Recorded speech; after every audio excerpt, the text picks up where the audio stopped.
Okay, so I'm going to show you how to glitter a tumbler. The first thing you want to do before you do anything with a tumbler is clean it with alcohol, because that makes you avoid sticky spots or oily spots, anything like that. So that's cleaned. This is 91%.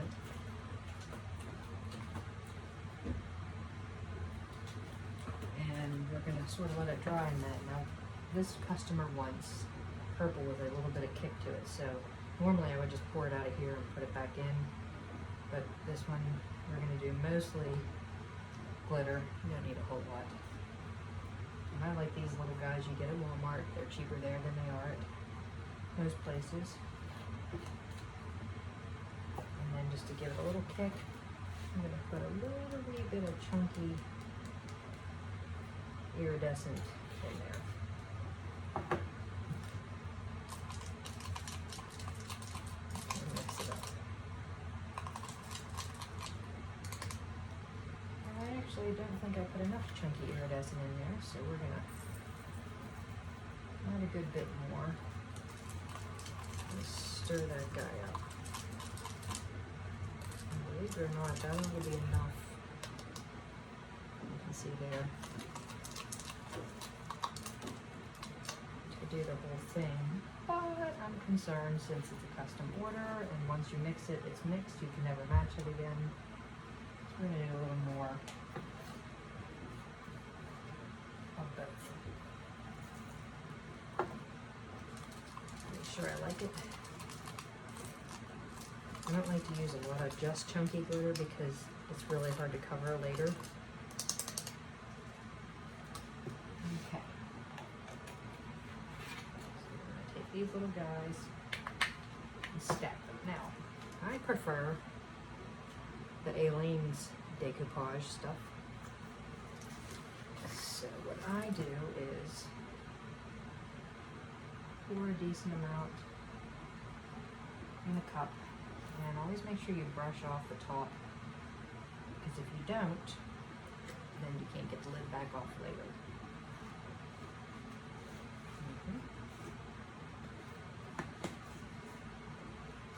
Gotta get this out of the way.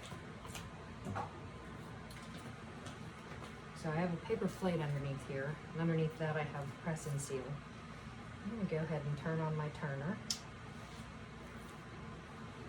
And just start. Actually, I like the turner to go away from me, so let me turn it back off. And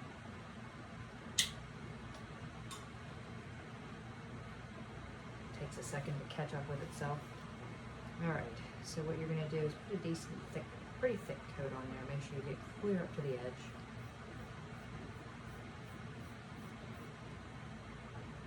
I'll go back and make sure I have it all good at the end.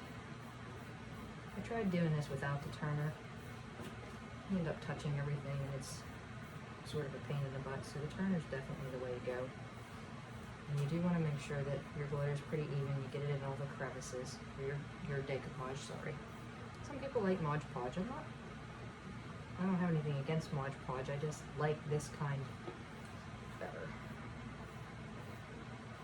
I like how it smells too. And like I said, just make sure you get it all over the cracks and crevices, and you're probably going to put 2 coats on in most situations if you want it very glittery.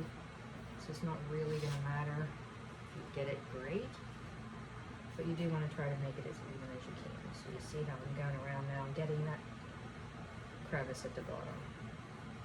And I just get these cheap foam brushes, and you can wash that and your cup a couple times.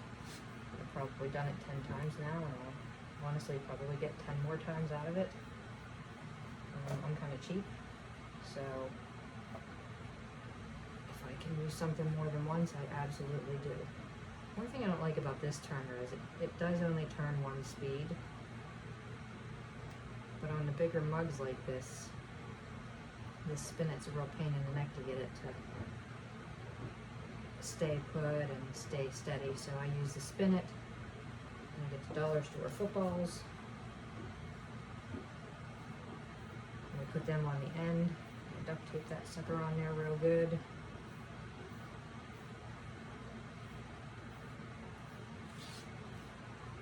Just want to see it all relatively smooth and even. Even is more importantly smooth. Eventually we're going to get the bottom too, but I'm going to get the whole outside before I take that off there and worry about the bottom. Okay. And I did get a little bit along the edge. This stuff is fine on my hands. Probably shouldn't. And then I just kind of sprinkle it with a spoon. Sometimes the spoon is easier. Sometimes I just go from the cup.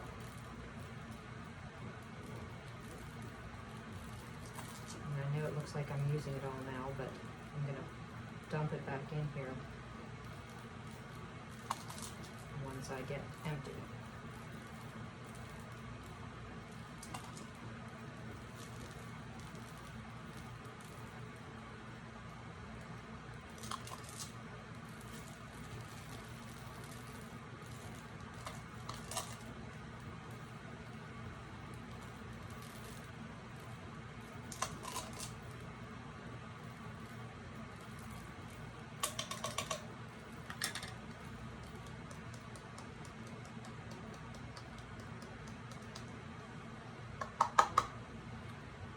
So what I'm going to do now is a little tap to make them loose off there.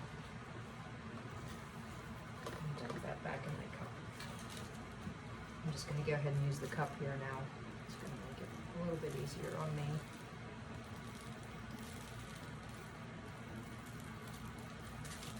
Obviously I don't have that in the right place. You might dump it back in there a couple of times, just depends.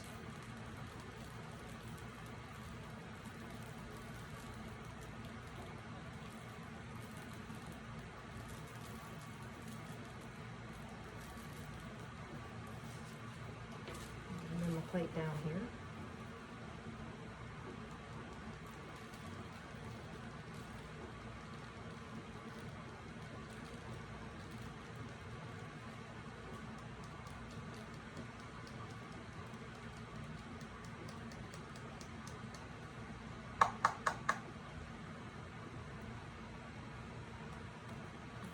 And I'm going to dump the glitter back in there again. This bottom edge.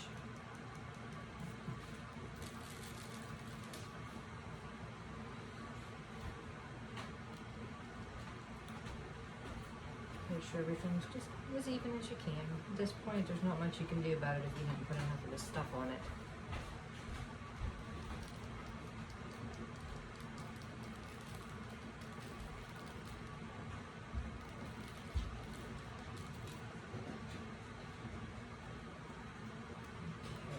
So, now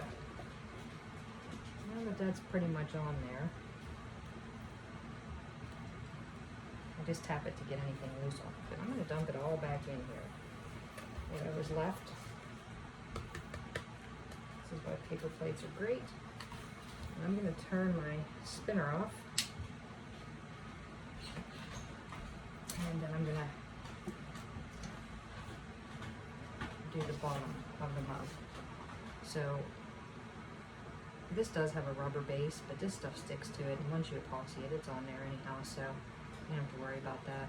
Sometimes I leave them, but they're a real pain to keep taped off and not get anything under it, so it's really better just to glitter the whole thing if you can. And then I'll just sort of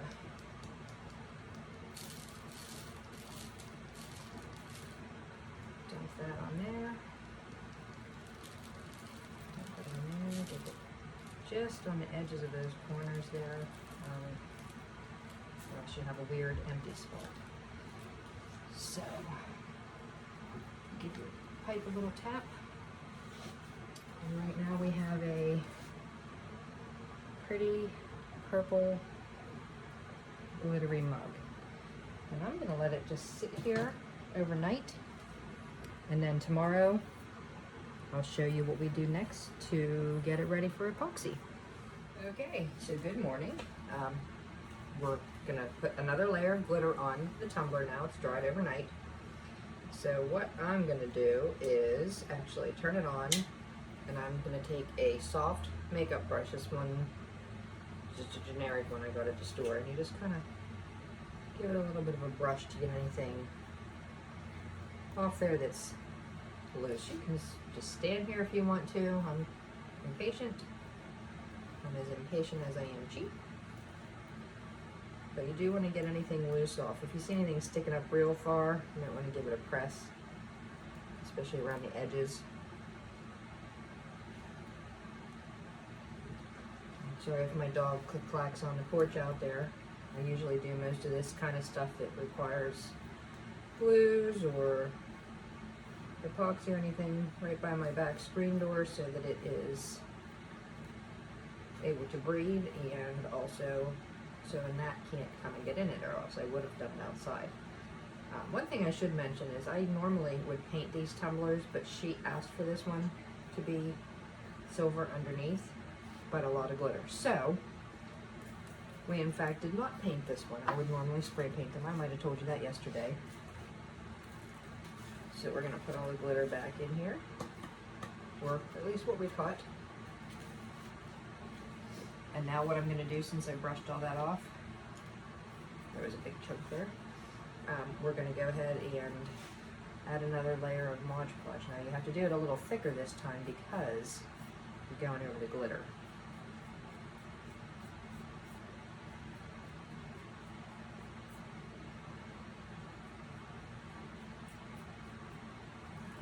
Thick but smooth. Thick but even. That makes sense. And this isn't as easy to do, but this is honestly, I have silicone brushes. I don't like them as well for this part. If I need to use a brush with epoxy, I like the silicone for that. You can see this almost looks like milk on top of that. It's okay if pieces come off because you're going to wash that brush off, and it's the same stuff anyhow. We're also going to fill that all in. Make sure you get clear to the top of all of that. Same thing with the bottom, make sure you get that good.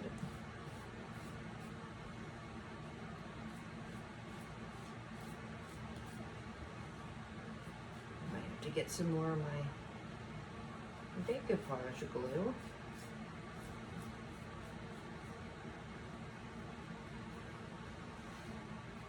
Guess it's glue.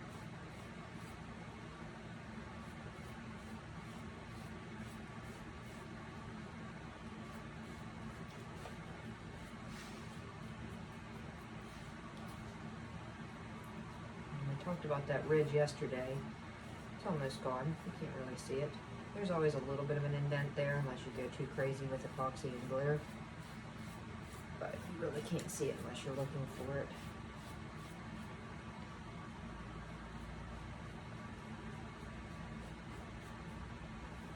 And I know I said even, so you do have to be pretty cautious of those brush strokes. You don't want a big line of extra in one place. It's okay if there's a little bit of a line there, but you don't want it to be too crazy. And I'm actually not going to put another layer on the bottom, and the reason is when you put too much on the bottom, you end up getting it where it doesn't really sit right, and you have a wobble then. So I have learned that if you're going to glitter the bottom, one coat is more than sufficient for that bottom. And now we're just going to give it a good glitter like we did yesterday.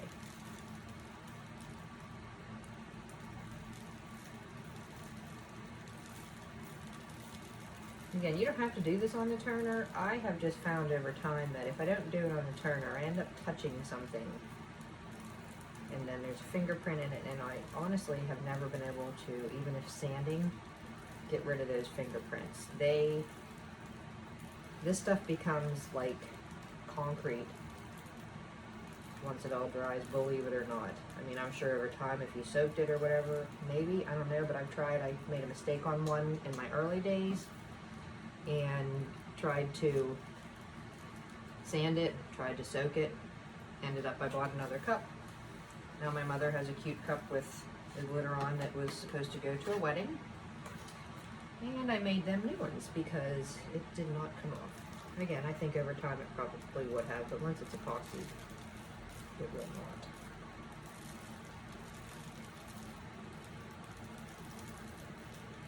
So, it's more permanent than people give it credit for.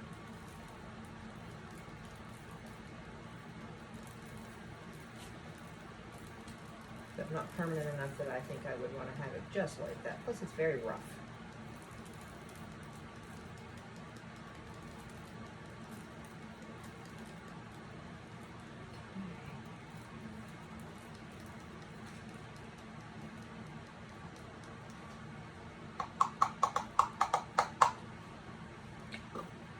Okay, I'm just gonna let that spin for a minute to make sure everything falls off the can. And then we'll see you in about 4 to 6 hours to do the next step. Okay, so here we are. Everything's glittered, ready to go.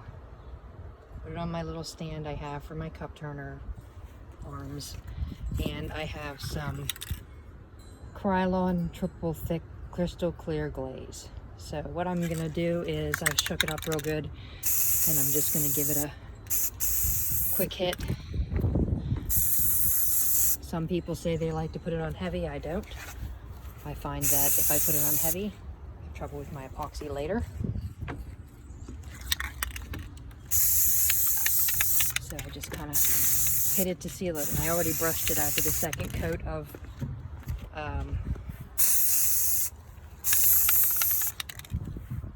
glitter. I already brushed it, so we're just gonna let that sit there for a little while. In an hour or two, I'll put the epoxy on. See you then. Okay, so this has dried from the spray paint. Anything that was sticking off, I kind of brushed off before that. And then I used equal parts of A and B Amazing Clear Cast resin, epoxy, whatever you want to call it. I use a medicine cup, and for a 20-ounce tumbler like this, I'm going to use approximately 12.5 mLs of each to make about 25 ml total. It's important to scrape the sides on occasion and make sure you get the whole bottom. I like a tongue depressor as opposed to a popsicle stick because it's a little bit wider. And you're going to want to mix this. Sometimes it can take 3, 4, 5 minutes, but you want to mix it until it's clear. You don't see any more swirls in it.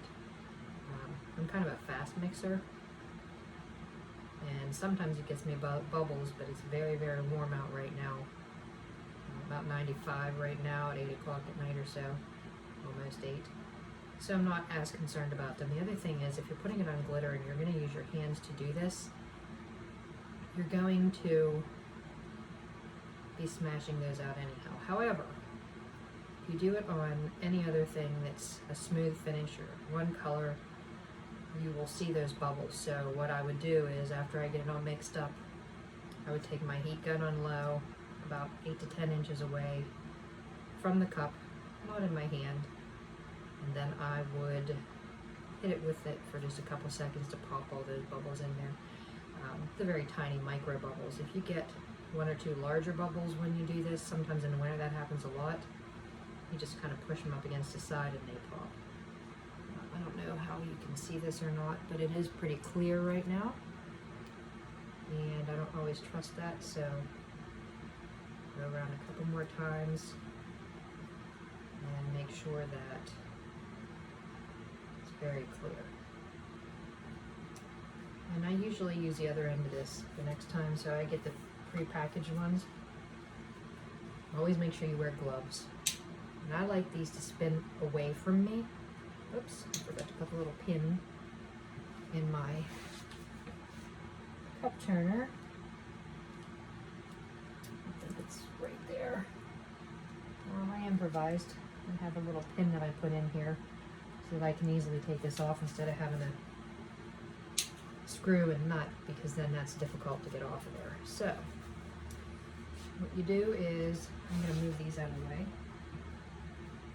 The first thing that I do is put a little on my finger and do the bottom.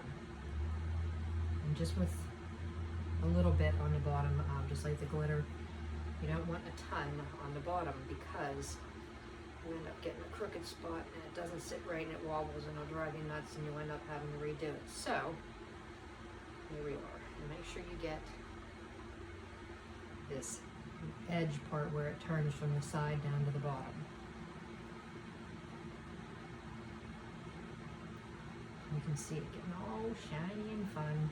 You are going to put more than one layer on with glitter, whether you put a decal on it or not.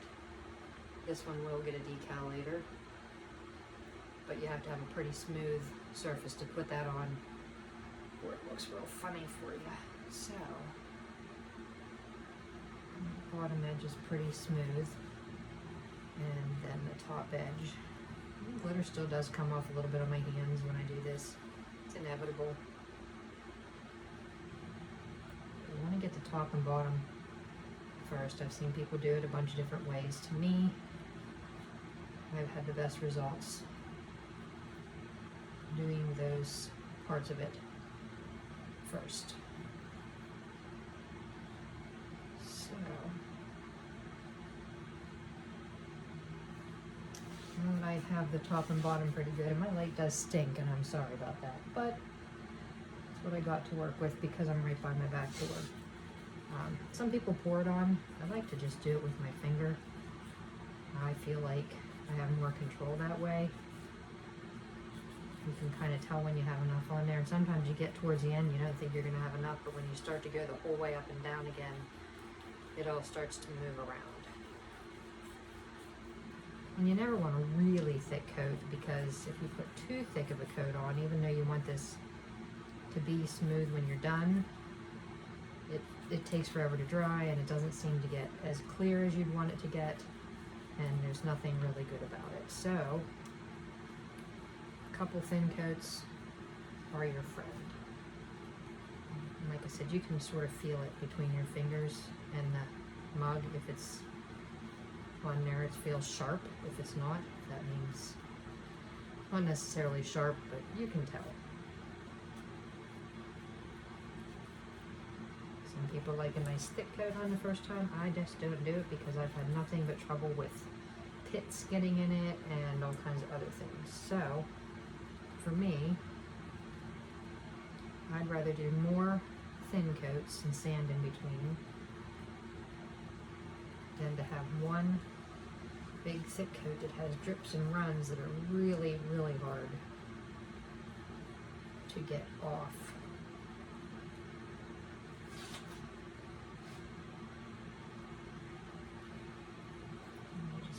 A little bit, and there is a point where enough is enough. We're not there yet.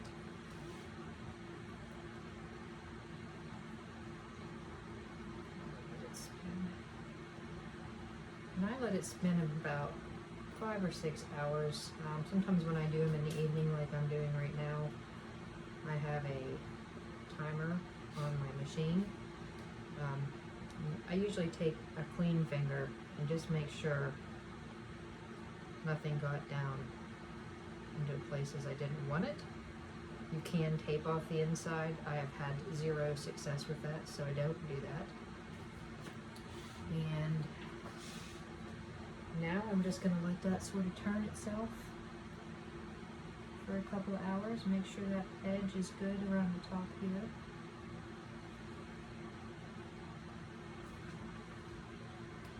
And we're going to let it go. And I usually take my cup in my wine gloved hand and pull that over it. And then everything's self-contained.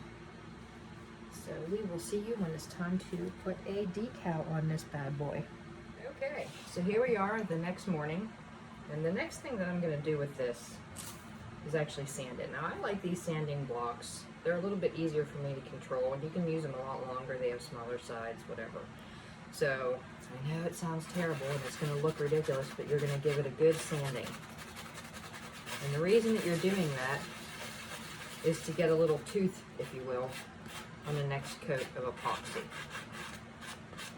And also anything that's sticking up real bad, you can get rid of that this way. If you have any lumps in your epoxy, that type of thing. And I actually normally inspect these first to see if there's anything, but I kind of did that last night as it was spinning, and I didn't really see any problems with it. So I'm going to do this. Do the whole way around. Make sure you pay attention to these edges, because this is where you're going to run into trouble getting the epoxy to stick to itself. Is around this edge more than anything for the second coat.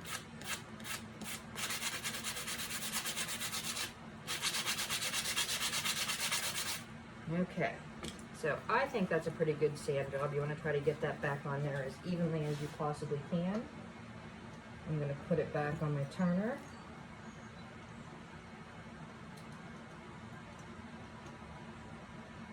Give it a good squeeze. And the next thing I'm going to do, this is 91% alcohol. And I'm just going to wipe it the whole way around. Making sure. The only reason this spins so much is this isn't the original tube that came with it. I cut a bunch out of 1/2" PVC because I am not patient enough to wait for more, and I actually have more orders than is necessary to just have one. So I'm gonna let that dry a minute.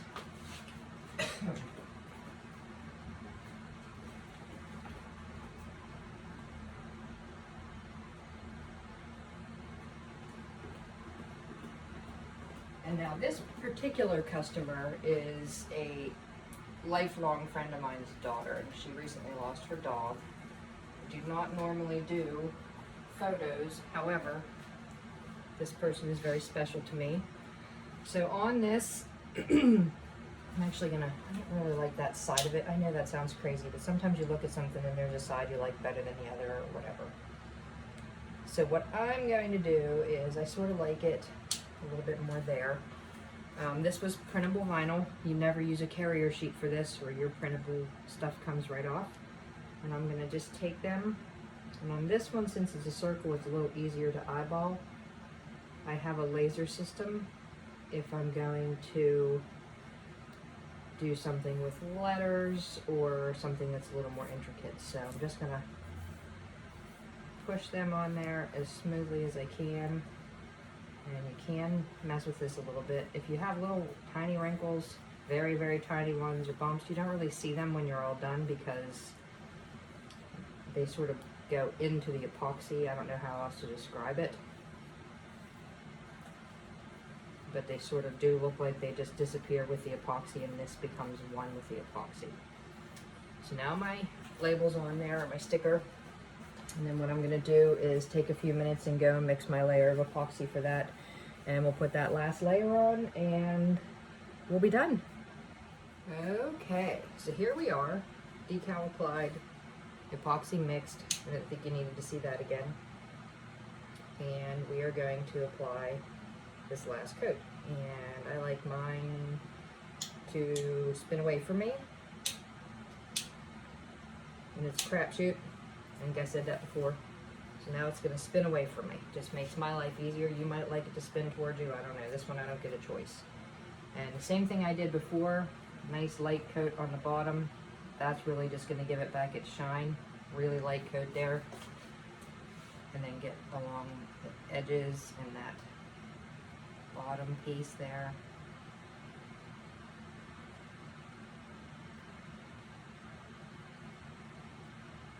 Don't want anything to be sharp. That's why you pay particular attention to these little edges. I'm not patient enough to sit here and just hold my finger like a little scoopy thing. Some people do that. I'm not that person.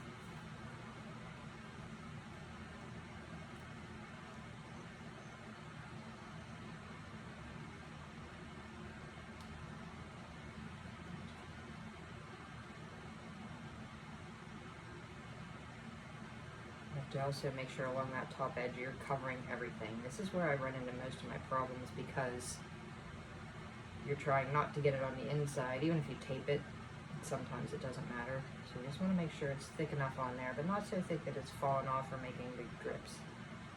And you can tell when you feel it if it still feels sharp or not, so make sure it doesn't feel sharp. Now we're going to start with the rest of it. You can see it getting shinier already from the epoxy.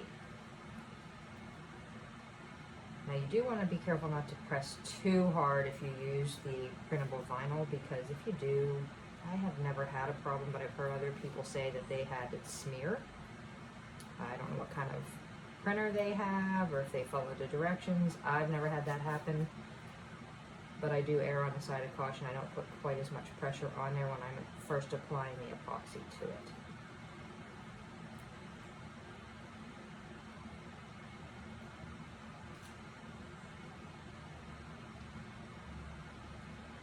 And I can put a little more on now because I see that it's going to sit just fine.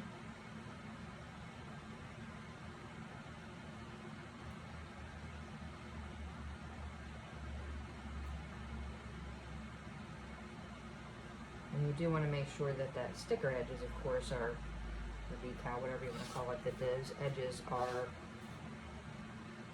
part of the epoxy and don't stick up from it. So that's why it's important to have a thick enough but not too thick coat of epoxy. And I would assume, after how I've looked at this and seeing that it's turning out, that we will be done after this coat of epoxy. I've been surprised before by fisheyes or something that show up in there after the fact that you have no idea how they did because you babysat it for a while, and then all of a sudden there's a fisheye. So we're going to hope that that is not the case here. And then once it's done later today, I'll put it on my drying rack and let it dry about 2 days before I'll ship this out, since it's going a couple states away. And that is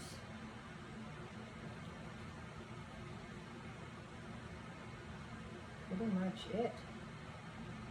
I will be sure when I take it off to show you the finished product. And hopefully that helps all of you newbies out there. I'm really not that old at it, but I've done enough now to have an idea of what I am doing. So good luck. Let me know if you have any questions.